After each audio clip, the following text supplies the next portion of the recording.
Alrighty, I can see a few people have joined, so we might get stuck into it. Welcome everyone to our first Spoonie community event. We're hoping to be hosting regular free online community events designed to hopefully support and connect our community members and just have a little bit of chit chat with some great people.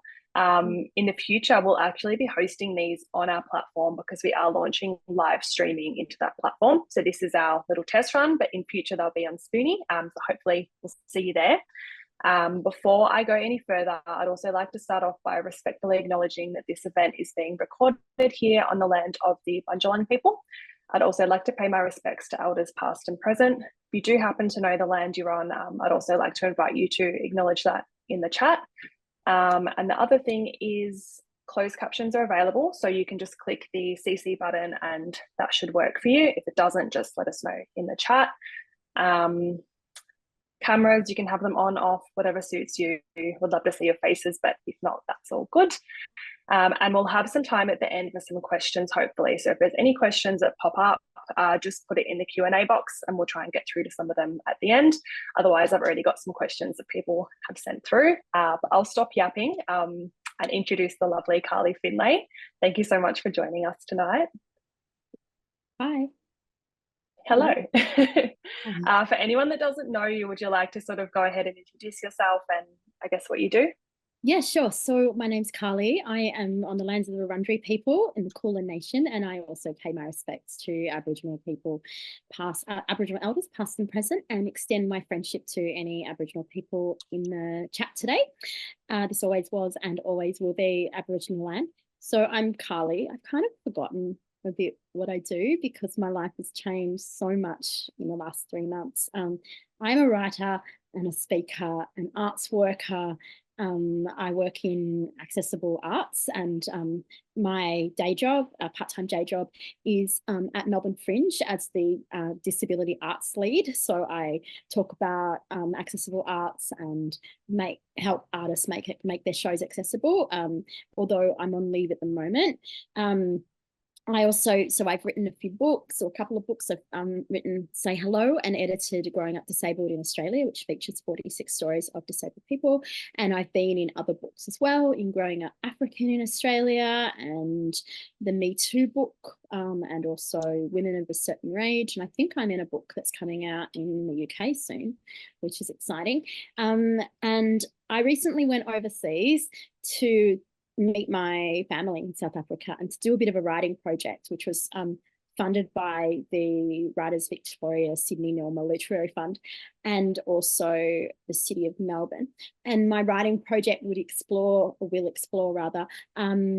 apartheid, so the racial segregation law in South Africa, and also disability there in South Africa and disability migration here in Australia. So I went over there for about 7 weeks to South Africa and England, and it was amazing. It was life-changing. And that was in April until May. And I also, I went to France as well. And there I worked with a company called Event, which is a skincare company. And I got to do some stuff in the hydrotherapy center, and it was amazing. And it really did benefit my skin. I have a skin condition. And when I came back, literally the day I came back, everything changed. So while I was overseas and prior to that as well, so for 6 months prior, I had a lot of different symptoms that were bowel related. And one of the things about my skin condition, which is called ichthyosis, is that there's some bowel symptoms that are a symptom of ichthyosis. So I was putting it down to that, because I always sort of thought that maybe, I was told as well that the sudden need to go to the toilet was a relation to ichthyosis. And I was having a lot of that for a long time, and had a lot of symptoms overseas, but it wasn't like I wasn't sick. It was just annoying. I couldn't eat everything that I wanted to eat. That was very hard in South Africa and France, although I did eat a lot of cheese. And then I was losing a lot of weight, and I was feeling like I couldn't enjoy food as much, and that was really hard. And on the plane back home, I was in pain, and then I went to have a shower in the airport and in Singapore on my last leg. So I had 3 legs of the trip from Montpellier. And I ended up feeling really unwell. And when I got home, I went straight to the GP. He sent me straight to the hospital. And at 4 a.m, so 24 hours, less than 24 hours after I landed in Australia, Wow. Yeah. a doctor came in and talked to me about cancer. And I, so literally from when I arrived back 3 months ago yesterday, my whole life has been about ovarian cancer. And a month after that, I had, so 2 months today, I had a hysterectomy, and then I started chemo nearly a month ago. So everything has changed. So I've kind of forgotten what I do. I've been at work a little bit, but not that much. And I've taken leave now because I got really sick after chemo. And it's been a time, and it's really, I was just saying to Larissa before, it's really hard because having such a rare skin condition, like there's 5,000 people in the world with this, and people with it are often very shameful and private about it, and no one knows about it except for dermatologists. Like, so the oncologists don't know about it, and so it's been really hard. So now I've got two types of cancer on top of the chronic illness. Hilariously, the NDIS told me I've been applying for things while I've been off work, and I applied for the NDIS, and I applied for, or I am going to, and I've applied for the DSP. Whoa, it's like a roller coaster there. Probably not the best thing to do when you've just got a cancer diagnosis. But what the NDIS lady said to me, that my skin condition's only temporary, and that I haven't exhausted all options of treatment. Oh no. Lady, I am 42 years old. I've had this condition since birth, and I'm having treatment. The treatment that I have maintains my life. Wow. So it's been a whole thing. But anyway, I would say that in having cancer, I guess I got the good illness. And I know that sounds awful because so many services weren't open to me and other disabled people before, without a cancer diagnosis. And so the urgency of the treatment and the way that they've responded to this, and the services that I get, like, normally I will get a mental health plan through my GP and pay $70 or whatever it is for mental health support. You get a mental health support through this. You get nurses that check in on you. It's incredible. And I wish that was available to everybody. And I wish that, or everybody with different chronic illnesses. And I wish that the urgency of cancer was shown to other conditions as well. So I saw one of your recent blog posts as well, talking about how you're treated as a disabled person in the medical system versus a cancer patient, and just the complete disparity between the two. Like navigating that, I just imagine would be chaotic. It really is. It's not even so much the medical system that, like, just the general disability system. I mean, to be told by the NDIS, someone who clearly doesn't know who I am, but then also hasn't researched ichthyosis, to say that it's not like it's not a lifelong condition. It's a temporary condition. It's just, so it's been quite demoralizing with the applying for the disability support pension when you're only earning so much money, and the expectation that you're going to drain your savings to for everything. And it's been a ride. But also, like, the availability of doctors in the cancer system compared to in the wider public health system has been interesting as well. Like, I got really sick a few weeks ago after chemo, and I knew that if I went, my skin got sore, and if I went to emergency on the weekend, there's no dermatologist there. So I just stayed at home, and then I got to see the dermatologist in the week and see the oncologist in the week, and the response was so different. Like, it's been a real eye opener. So I really hope when this is over, and I have more energy and I'm cleared from cancer, I can advocate for better services across illnesses, because that's what I was going to ask you as well. Like, after this experience, will it change, I guess, after seeing how you're treated as a cancer patient, how you're treated differently, will that change for you, sort of how you advocate for yourself and the community? Yeah, absolutely it will. Although I'm also tired, and I'm also like, there's the expectation that I will advocate even while I'm going through this, and I am doing it. But I had someone comment one day saying, oh, my daughter's got the same condition as you. I'm really interested to hear your experiences. And I said, you know what? I've been advocating for like 15 years. Can I just have this moment to get through it now? Like, just your curiosity. Read some old content of mine. Yeah. So yes, I will. But also I'm not sure where to feed it back. There's so many places. I mean, we've got to look at how the NDIS, NDIS is a whole schmozzle, but we've got to, it has to take into account medical conditions that are disabling, because currently it doesn't, like cancer isn't included on the NDIS. And even though cancer has a big impact on my primary disability, it's not counted. Wow. So there is so much. And I will use my platform to, both advocate for the early detection of ovarian cancer, because there isn't early detection. The only way that they could test for me, aside from a blood test, a CT scan, and a needle in my stomach, was a hysterectomy. And I felt like in my illness as a person with ichthyosis, that was a very good sentence, having ichthyosis has meant that I'm really clear in my body autonomy around medication. So a lot of medications that you could take for ichthyosis make you sick in other ways. So I've chosen not to take them. But I didn't have that body autonomy with cancer, really. I had to, I could have not had a hysterectomy, but I found that tricky as well, that level of lack of body autonomy. Also work autonomy, like having to stop work, having to give up the autonomy in the work programs that I do, and change my income and all of that. That's been really weird as well. So the lack of autonomy, massive adjustments.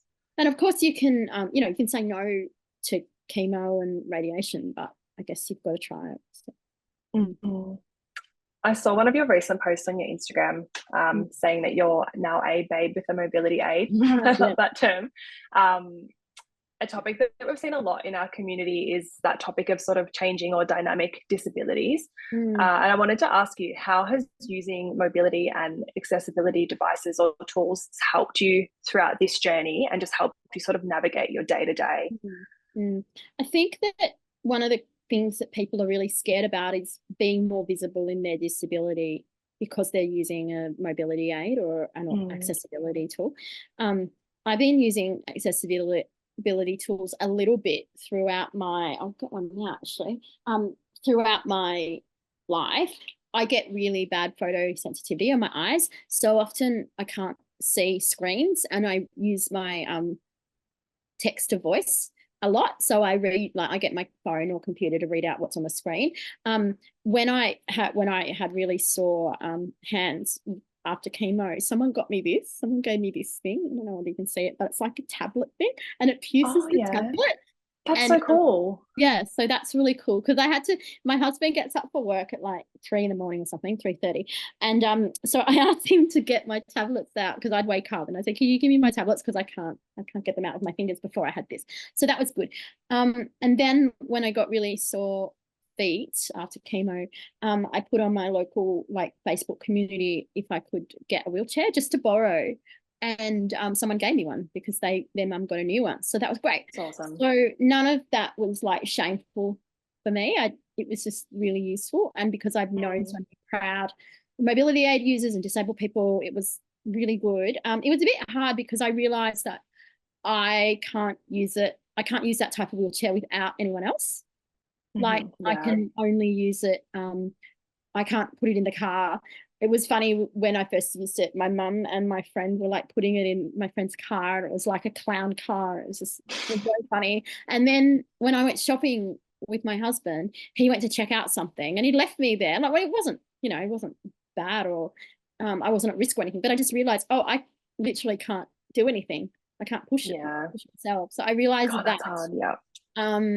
But I think working in access and accessible arts, I see, and knowing disabled people, I see the inaccessibility of the world all the time. So that is useful to know. But yeah, it's been great. And they also, at hospital, they gave me, an OT came when I saw the doctors last, and they gave me a walking frame to help me walk out of the hospital. But I didn't need that at home. I also got a shower chair, which was great too. And that's been super really handy. Yeah, someone mentioned it to me when I started chemo, before I started chemo. So I got a shower chair just from Amazon. So that's been really useful. And also, of course, like I have like jar opening aids and stuff regularly, like normally. And yeah, I can't think of other things I use, but there's been a few things. But yeah. It's good. And it's exciting. It's like another, it's another thing. It's another, it's another way of doing something. It's nothing shameful. Cool. Yeah. That's really good advice. Yeah. I'm going to go into some community questions, if that's okay with you. Let me open up my little document here. Okay, we've got a question here. How would you best suggest to a family member that your disability is justified, and how would you encourage that family member to read and research the resources that you've provided them? That's a tricky one. Really good question. I think sometimes people minimize disability because they think it's a bad thing. Or if you're using a disability aid or like identifying as disabled, it's like seen as giving up or, selling yourself short or something because of that perception that disability is a bad thing. So I think it is about sending them stuff from other people maybe who have the condition. I'm going to spruik my book here, but maybe give them Growing Up Disabled in Australia to read. Buy it or ask them to buy it. Or borrow it from the library if you can. And that might show how diverse disability is. Sending them or sharing, just making it a habit of like sharing disability content on your socials is good, and hopefully they'll see it. Also, maybe writing them, I was just talking about before, writing persuasive letters. Maybe you write a persuasive letter or email or something, message to them, and just say like, this is what it means for me. These are the barriers I face, and this is the assistance or the inclusion or the accessibility provisions I need from you. I think that's great. But I also think that if someone is not comfortable with your condition and your access needs and your appearance because of your disability, even though it might be a family member or someone you're close to, I do think it is okay to not engage with them if they do not want to see disability as a valid thing in your life. Absolutely. Yeah. That's really, really solid advice. Yeah, that's great. Thank you. I have another one. I've heard you mention before that you didn't identify as disabled until a little bit later in your life. Could you talk a little bit more about, I guess, what this change meant for you and how it sort of changed the way you advocate for your needs and just interact with the world day to day? Yeah, I didn't, sorry, I'm trying to make my hood up. I didn't identify because I didn't see people like me for a very long time. The first time I saw someone that looked like me was probably when I was maybe 20, in my mid to late 20s. So people with ichthyosis can look very similar.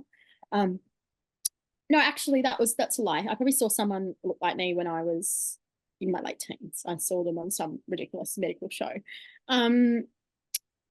But the only representation of disability I saw was Paralympics, which is great. If you like sport, I'm not into sport, but I will watch the Paralympics while they're on in a couple of days. But I only saw like sporty people or the really bad representation on tabloid TV shows. And so I just didn't think that applied to me. There was someone that was disabled at my school and she had a support person, and I didn't have that, and I didn't speak like her and didn't have the same needs that she had, same access needs. And so my view of disability was very narrow. And it wasn't until I started to meet other people, firstly with chronic illnesses at the Chronic Illness Peer Support Program in the Children's Hospital. These people all had the same kind of experiences as me as a chronically ill person, even though all of their diagnoses were different. So we all went to lots of specialists. We all had lots of time in hospital. We all had lots of time off school or work. We had things that were like medical mysteries. We had people that doubted our disability. We made friends with other, like with other chronically ill people. So that was a starting point. And then when I started writing for disability media and also doing Channel 31's No Limits, I met lots of disabled people. And so people like Stella Young, like Louis Rowe, George Talapouros, they really changed the way I thought about disability. And I started writing more about my own condition, which led to me identifying as being chronically ill and disabled. And so chronic illness is like an illness that you have for more than 6 months. And disability doesn't only apply to your body having barriers or creating barriers, but about the barriers created by society. And it can change that dynamic disability. So sometimes you might be more disabled based on your body or the barriers created by society.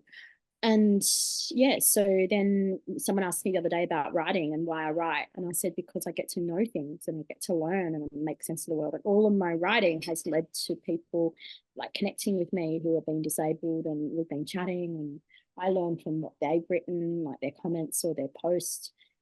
So that's been really useful. And yeah, that has been my journey. So it's been good. It's been liberating. And I would say that like identifying as chronically ill or disabled or disabled is so liberating, and so like it's such a great community. Yeah, that's awesome. Thanks for sharing that.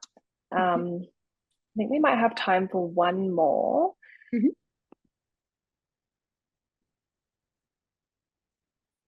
How do you navigate new disabling symptoms or complications that you're not used to, even if you've been disabled your whole life? So that's come from one of our community members. Yeah, well, I mean, I definitely felt that when I had really bad pain from chemo. So one of the things that happens to me when I have a lot of excitement in my life or have had a lot of stress in my life, like after a big holiday or after a hospital stay, is that my whole body can shed like a snake. And people without ichthyosis, their skin generally takes 28 days to shed. And mine sheds once every day. That's why I look so young. And so then, but after chemo, so my first round of chemo was like nearly a month ago, there's all sorts of symptoms. And as I was saying before, they don't know how this condition will interact with chemo and cancer.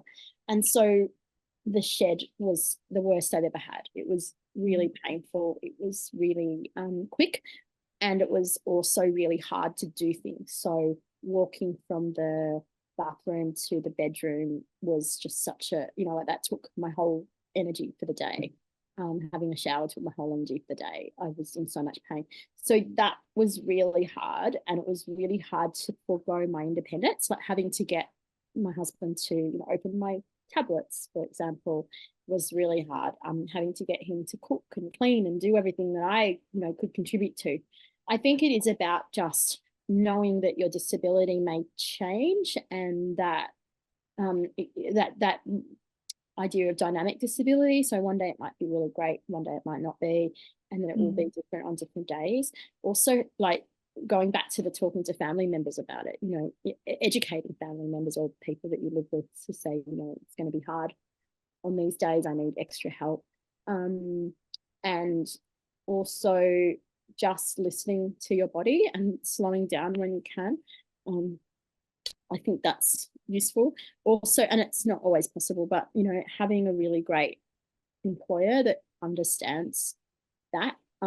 Generally, when I am at work, if I'm not well on a Monday, which is my usual day of work, I will say, hey, can I just do my hours on a Wednesday or a Thursday? And they let me, so that, I don't eat into my sick leave. So that's been useful. So, making sure that and I think being open about that to employers is hard, but it's also good. And it sets what you want. And it also sets a tone for the organization as well. Like other people, if you're open about your condition and your access needs, then other people feel more comfortable to do it. And to me, I can't help but disclose. So it does pave the way for other people, particularly those whose disabilities aren't so visible. But I'd love it if more people would, talk about their needs as well, because I think that's really important, so that we normalise that kind of access needs about everyone. Yeah, absolutely. And we spend so much of our time at work as well. Like, it should be, access needs at work should just be the stock standard. Yes. Really great advice. Thank you for that. I think that's gone very quickly. We've got a few minutes over time. It's okay. It's only 7:28. We've got time for one more question, I reckon. Okay, let's do one more. What have we got?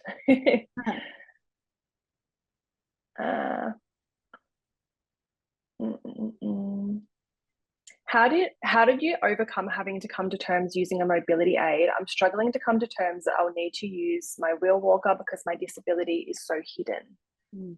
That's one that's just popped up. I think one, having a hidden disability is quite a privilege. And so I know that might be very hard to hear, but for someone like me and someone maybe who's a full-time wheelchair user, we can't help but disclose when we walk into a room, and people with hidden disabilities have the privilege of not disclosing. And often they don't disclose because they see that we encounter so much ableism. But the power of disclosing is really great, because I think that it means community. I think you might be surprised that your access needs are met. When and I've used a wheelchair a few times in the hospital, and I can only say that I've used a wheelchair outside of the house a few times, because it has only been, a few weeks since I've had this wheelchair. But I needed to use it because it was going to make my life easier. I could have walked on my feet and hurt them more, or I could have stayed at home and not gone out and just been miserable, or I could have used the wheelchair.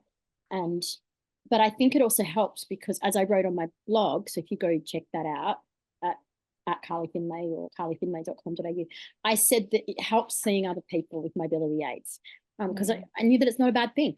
It's that there's no shame in it, and I think that coming out is really validating and empowering, and not only for you but for other people. And I think that it will be okay. Like, the world's not going to end when you use a mobility aid. I went out without my hair. I mean, literally without my hair, but without my hat today. And I don't think I got any more stairs than I normally do. And that was okay. The world didn't end. It's one of those things too, like, we're so caught up in what we're doing, and you just realize, like, most of the time no one cares. Like, go do you, go explore the world. Absolutely. If you needed aid to get out and get further, then do you. Like, and people, and it will be so much freedom. Like, mobility aids are freedom, right? So many people that I know who have like hired a scooter at the shopping centre, or who have gotten a wheelchair, temporary or permanent one, have just been like, wow, the whole world's easier for me now. I mean, of course there's going to be access barriers, but I think if it helps your body and it takes the strain off your body, that's a great thing. Go and do it. Absolutely. Also, I think there's a real power in seeing more visibly disabled people around, and I want to see visibly disabled people in leadership, and not hide that. I know there was a really great tweet yesterday by a journalist from the ABC talking about how people were complaining about how there was no disabled representation on Insiders. And she said, not all disabilities are visible, but also I think that it's so important just to be present and to show up. Yeah. That's awesome. It's really good. I always learn so much when I listen to you and read your things and talk with you. So thank you so much for joining us tonight. From myself and from the community, I'm sure we all really appreciate you jumping on and being a part of this. And we probably have 100 more questions we could go through. But we probably will also go to bed early in our world. I need to go and eat dinner. I will just mention as well, we have more events coming soon. So we're having a event same time next week with Kerry Sanford. She's an ADHD compassion coach. So that should be very exciting. Hopefully we'll see some of your faces there. But apart from that, I hope you all have a lovely evening. And thank you so much for joining us. And thanks again, Carly. Great. Thank It's been you, great everyone. chatting with you. Good luck, everyone. Bye. Thank you. Bye.